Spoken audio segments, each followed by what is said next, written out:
그 해외에 흩어져 사는 사람들을 디아스포라라고 부르죠. 이 말의 기원은 기원전 6세기 이스라엘 사람들이 그 나라를 잃고 흩어져 산 거기서 유래가 되었습니다.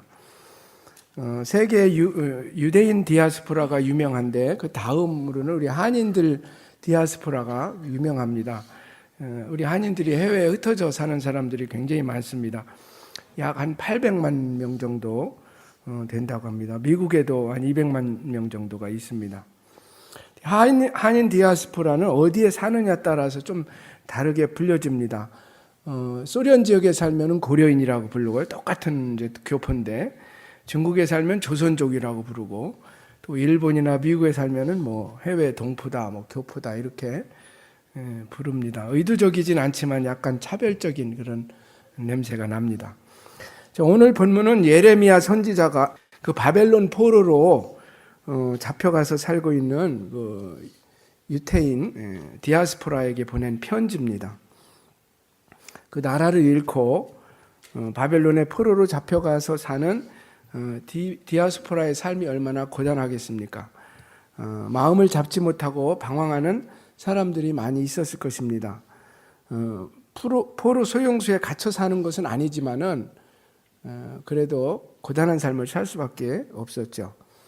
그들에게 하나님께서는 예레미야 선지자를 통해서 의뢰의 말씀을 주셨어요. 그래서 그것을 편지로 써서 전달을 한 것이죠. 그래서 본문 1절에서 3절에 보면은 언제 누가 누구에게 편지를 써서 보냈는지를 밝히고 있습니다. 그래서 예레미야 선지자가 썼고 포로로 잡혀간 그 사람들에게 써서 엘라사와 그마랴 편에 보낸 편지라고 되어 있습니다. 그리고 아직 유다의 마지막 왕이었던 시드기야가 통치하던 시대였습니다. 선지자 예레미야가 바벨론에 이민 가서 살고 있던 사람들에게 보낸 이 편지는 오늘날 고국을 떠나서 이역만리 미국 땅에 와서 사는 우리들에게도 몇 가지 중요한 교훈을 주고 있습니다. 그래서 오늘 추수감사주의를 맞이해서 오늘 이 말씀을 통해서 하나님께서 우리에게 주시고자 하는 메시지를 찾아보려고 합니다. 자, 첫 번째로 하나님께서 이민자들에게 주시고자 하는 말씀은 그 땅에, 지금 살고 있는 그 땅에 뿌리를 내리고 살아라 하는 말씀입니다. 다른 말로 하면은 마음을 붙여라, 마음을 붙이고 살아라 하는 것입니다. 5절에서 7절, 오늘 본문 5절에서 7절 한번 다시 같이 읽어봅니다. 시작. 너희는 집을 짓고 거기에 살며 텃밭을 만들고 그 열매를 먹으라.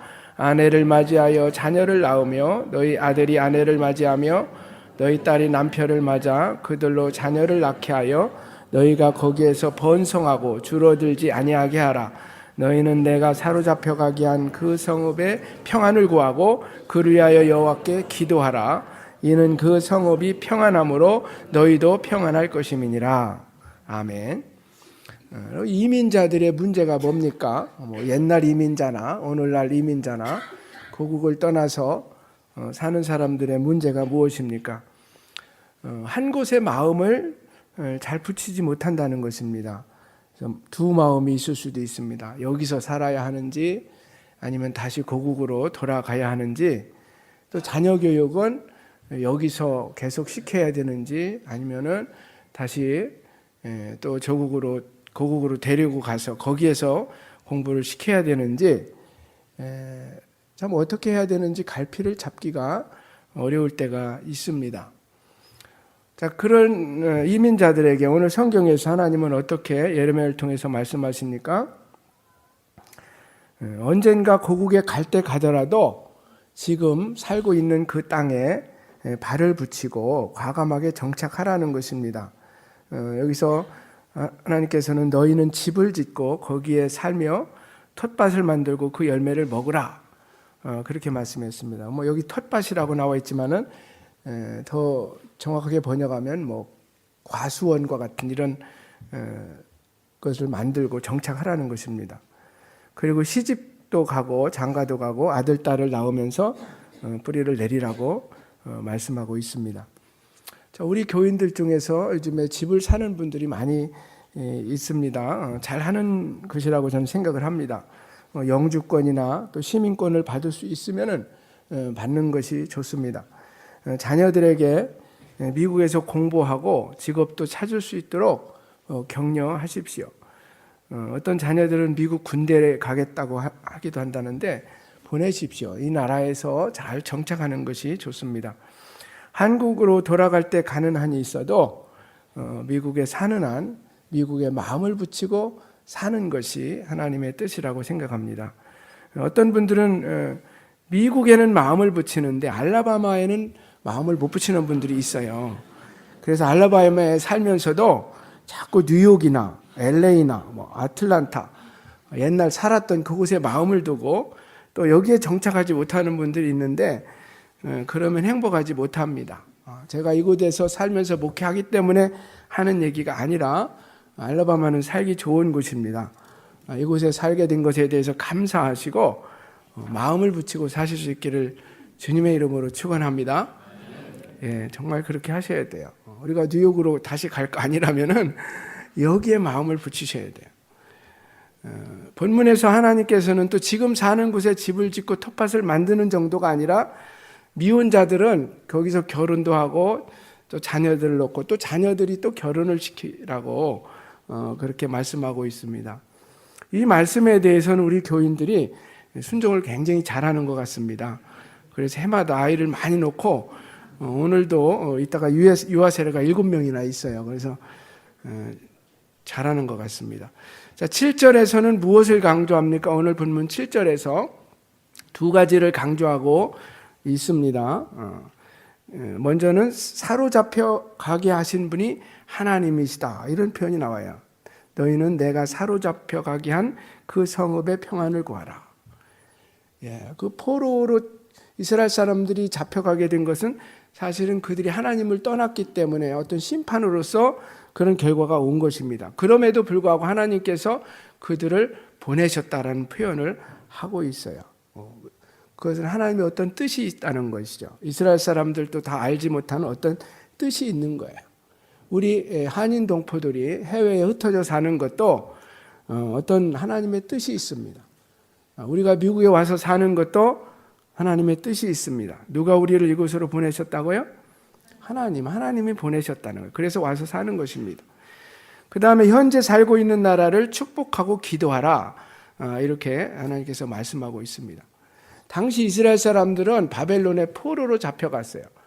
그 나라를 축복하기가 쉽지 않습니다. 어떻게 자기들 나라를 멸망시키고 포로로 잡혀간 그 나라, 잡아간 그 나라를 축복할 수 있겠어요? 그러나 하나님께서는 너희가 그 땅에 사는 한 그 나라를 축복하고 그 나라에서 기도하라고 말씀하고 있습니다.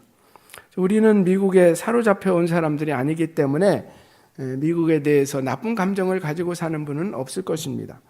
그렇지만은 그렇지 않으면서도 미국에 와서 살면서 미국에 잘 적응하지 못하고 또 미국 사람들과 어울리지 못하고 그렇게 분리되려는 경향을 갖는 분들이 있는 것입니다.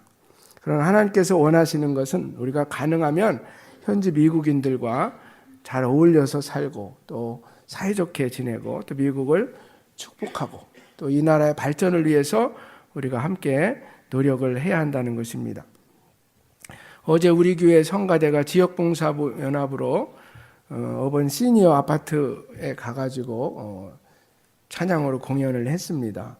그리고 오늘 밤에도 또 미국 성도들과 함께 오펠라이카 제1침례교회에서 연합으로 감사 예배를 드립니다. 얼마나 감사한 일인지 모릅니다. 우리가 이렇게 하는 것에 대해서 미국 분들이 더 좋아하는 것을 볼 수 있습니다. 작년에 이제 찬양을 했는데 끝나자마자 내년에도 꼭 같이 하자고 그렇게 제안을 했습니다. 얼마나 감사합니까? 함께 예배 드렸는데 이제 오지 마세요. 다시는 오지 마세요. 그렇게 하는 게 아니라 또 오세요. 내년에도 또 오세요. 얼마나 감사해요. 우리가 미국 사람들과 함께 어울려서 살고 또 예배하고 앞으로도 계속 우리 교회가 그렇게 해야 될 줄로 믿습니다. 자, 오늘 본문에서 하나님께서 이민자들에게 주시는 두 번째 그 말씀은 거짓 선지자들에게 미혹되지 말라, 속지 말라 하는 말씀입니다. 8절 9절이죠. 한번 같이 읽습니다. 본문 8절 9절 시작. 만군의 여호와 이스라엘 하나님께서 이와 같이 말하노라. 너희 중에 있는 선지자들에게와 점쟁이에게 미혹되지 말며 너희가 꾼 꿈도 고지 듣고 믿지 말라. 내가 그들을 보내지 아니하였어도 그들이 내 이름으로 거짓으로 예언함이니라. 여호와의 말씀이니라. 그 당시 거짓 선지자들이 많았던 것 같아요. 그래서 유다가 망하기 전에도 거짓 선지자들이 있었습니다. 그래서 지금 바벨론에 의해서 멸망의 위기에 있는데도 멸망하지 않는다고 거짓 예언을 하고, 또 바벨론을 이길 수 없는데도 이집트를 의지하면은 이길 수 있다, 그런 얘기를 하고, 결국 그들의 말대로 되지 않았습니다. 근데 이제 바벨론에 의해서 유다가 멸망한 다음에도 여전히 거짓 선지자들이 또 활동을 했습니다. 이번에는 그들이 이제 이런 얘기를 또 하죠. 너희들 이제 얼마 안 있으면 곧 이스라엘로 돌아갈 것이다. 근데 그것도 거짓 예언이라는 거예요. 하나님께서는 70년이라는 시간을 정해 놓았다는 것이죠. 그래서 그 기간 동안은 바벨론에 살아야 되는데 거짓 예언자들이 자꾸 일어나서 사람들을 속이게 된 것입니다. 고국을 떠나서 타국에 살다 보면은 마음이 허하고 외롭기 때문에 오히려 미신이나 거짓말에 잘 속는 경향들이 있습니다. 그리고 그러한 점을 악용하는 악한 사람들이 또 있는 것입니다. 그래서 조심해야 됩니다. 바벨론에 살던 유대 디아스포라들이 이런 문제를 안고 살았던 것입니다. 요즘은 과거 어느 때보다도 거짓 사상과 거짓 예언이 판을 치는 세상이 되었습니다. 수많은 언론과 인터넷, SNS를 통해서 엄청난 말들이 오고 다니지만은 그 이야기들 가운데 진실이 아닌 이야기들이 너무나 많습니다. 무엇이 진실인지 알 수 없는 시대가 되었습니다. 이단과 사이비들도 많습니다. 자, 이 시대는 많이 아는 것도 중요하지만 그보다 더 중요한 것은 진실, 진리를 아는 것이 중요한 시대가 되었습니다. 진리 중에 진리는 하나님의 말씀인 줄로 믿습니다. 진리이신 하나님 말씀에 귀를 기울이지 않고 다른 세상의 소리에 귀를 기울이는 것은 어리석은 일인 것입니다. 거짓에 속지 않으려면은 우리가 진리인 하나님의 말씀으로 마음을 채워야 됩니다. 우리가 진리를 모르면 거짓을 얘기할 때 이게 진리인지 아닌지 알 수가 없는 거예요.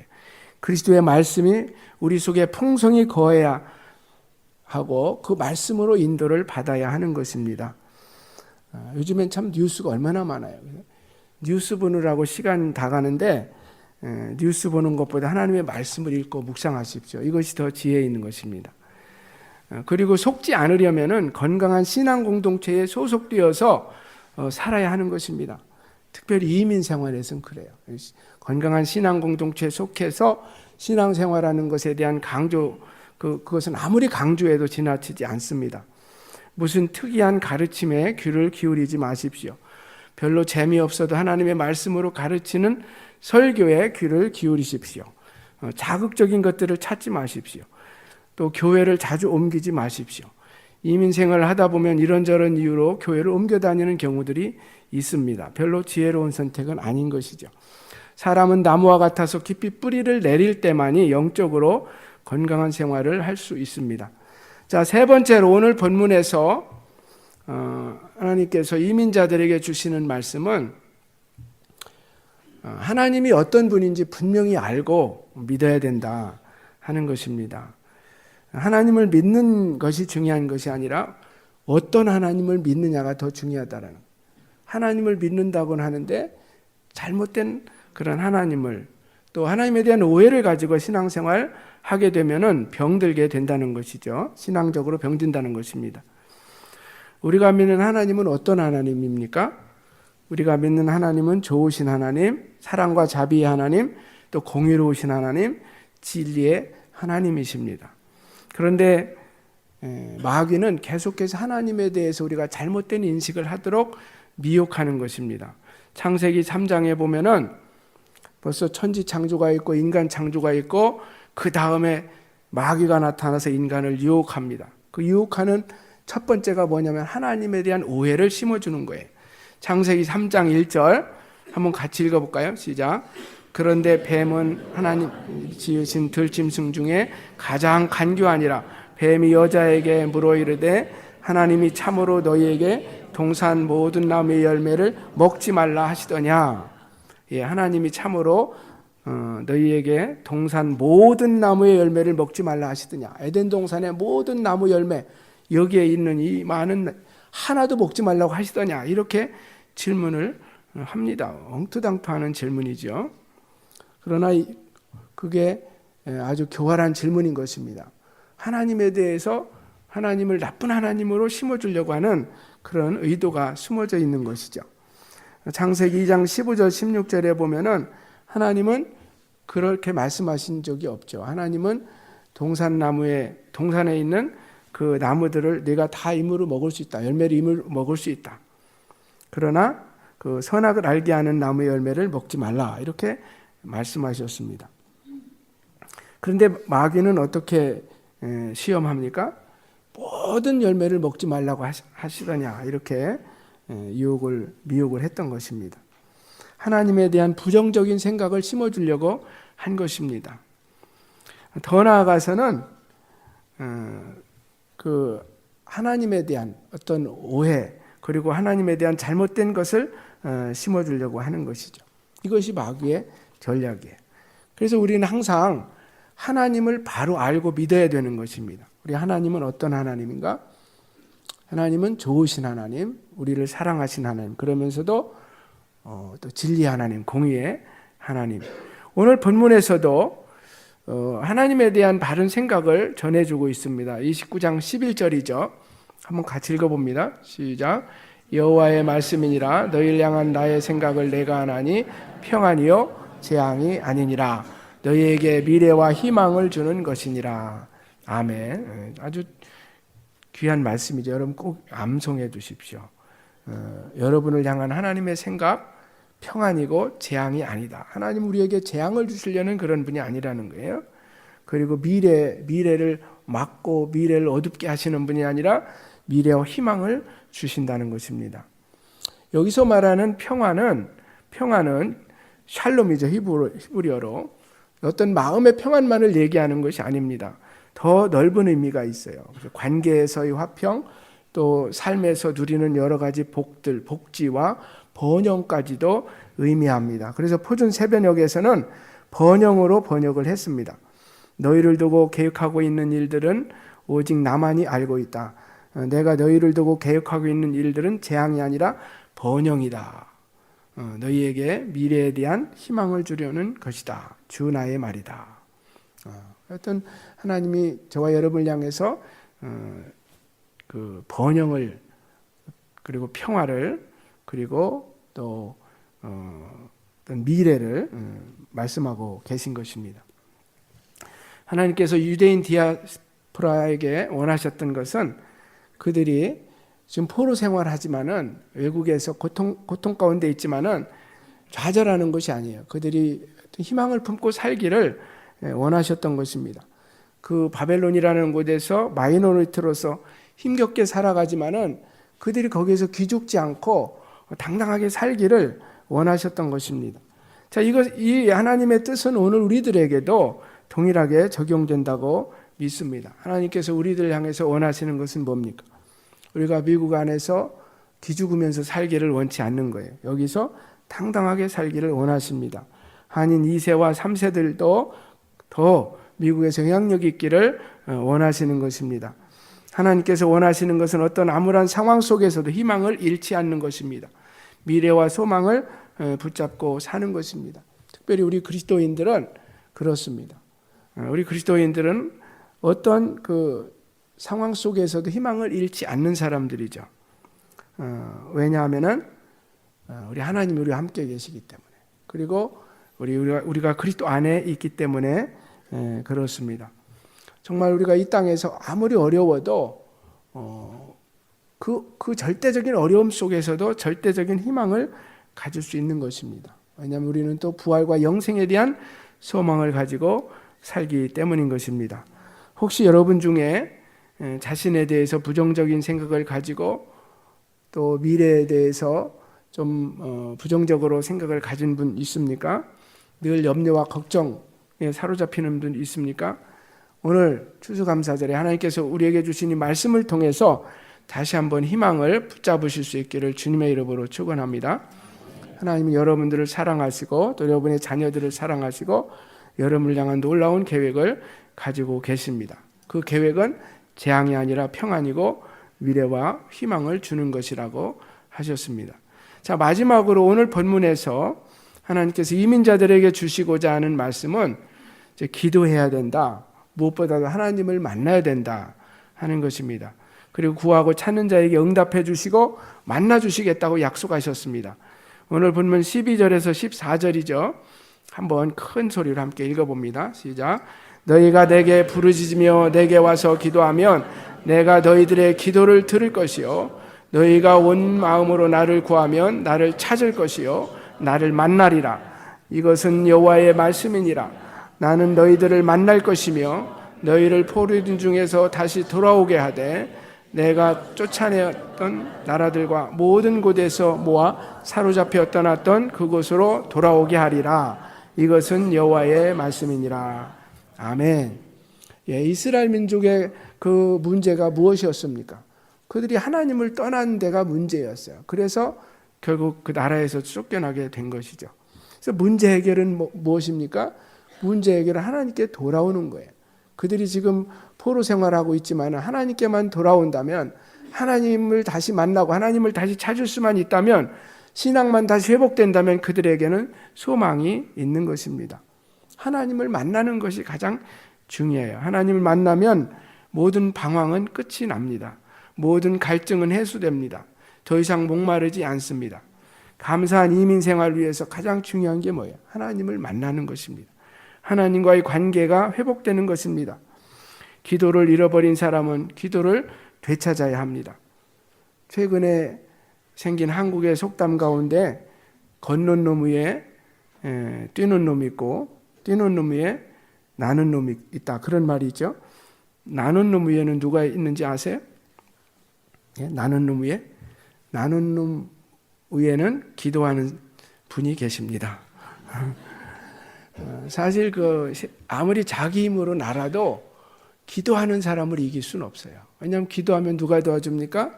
전능하신 하나님이 도와주시기 때문이죠. 이 에스더서에 보면은 그 하만이라는 사람, 국무총리예요. 그 당시 왕 다음으로 높았습니다. 모르드게를 싫어했습니다. 모르드게는 궁궐 문지기였습니다. 자기가 지나가는데 국무총리한테 인사를 안 하는 거예요. 그래가지고 하만이 화가 나가지고 눈에 가시였던 그 모르드게를 없애려고 생각을 하죠. 그것으로 성이 안 차서 그의 민족까지도 말살하려는 계획을 세웁니다. 여러분 애써서 이야기를 하죠. 아시죠? 결국 누가 이겨요? 하만이 못 이깁니다. 모르드게를 못 이겨요. 자기가 모르드게를 죽이기 위해서 매달기 위해 세웠던 그 나무에 자신이 달려서 죽습니다. 기도하는 사람을 이길 수가 없는 거죠. 미국에 와서 하나님을 찾고 또 하나님을 만났다면 그 사람 행복한 사람이에요. 우리 최경섭 형제가 한국에서 좀 망하고 미국에 와가지고 하나님을 찾았다면 감사한 일이에요. 성공한 거예요. 하나님 만나는 것이 가장 중요한 것입니다. 마땅히 있어야 될 것 잃어버린 것이 있다면 오늘 새롭게 되찾을 수 있길 바랍니다. 기도를 되찾으시고 감사를 되찾으시고 기쁨과 평강을 되찾으실 수 있길 바랍니다. 지난 금요일 날 말씀을 잠깐 나눴지만은 감사에도 수준이 있다 그랬습니다. 감사도 그냥 다 똑같은 감사가 아니죠. 세상에는 감사를 전혀 하지 않고 사는 사람이 많습니다. 또 어떤 사람은 감사할 어떤 거리가 있을 때 무엇 때문에만 감사하는 사람이 있습니다.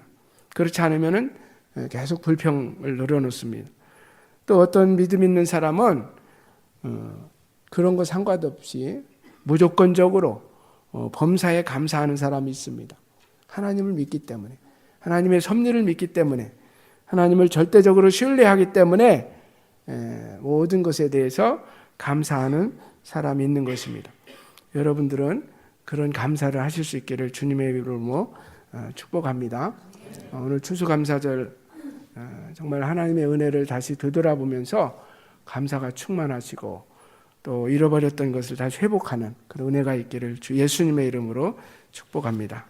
같이 기도합니다. 하나님 감사합니다. 지난 한 해 동안 저희들을 지켜주시고 또 눈동자처럼 보호해 주시고 또 늘 인도해 주셔서 감사합니다.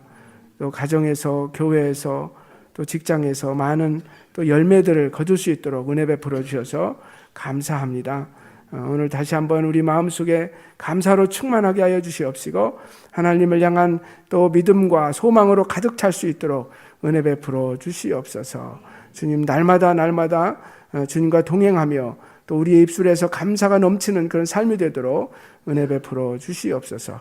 이 모든 말씀 주 예수님의 이름으로 기도하옵나이다. 아멘.